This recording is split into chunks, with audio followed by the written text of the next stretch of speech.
আল্লাহ রাব্বুল আলামিন ইরশাদ করেছেন, ইন্নামা ইয়াতাকাব্বালুল্লাহু মিনাল মুত্তাকিন। আল্লাহ রাব্বুল আলামিন মুত্তাকিদের,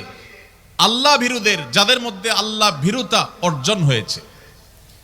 যাদের মধ্যে আল্লাহর ভয়ের চেতনা জাগ্রত হয়েছে,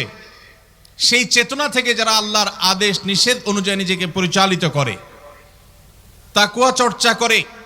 মুত্তাকিদের কাতারে যারা নিজেদেরকে শামিল করতে পারে, আল্লাহ রাব্বুল আলামিন বলেছেন আল্লাহ তাআলা তাদেরটাই কবুল করেন।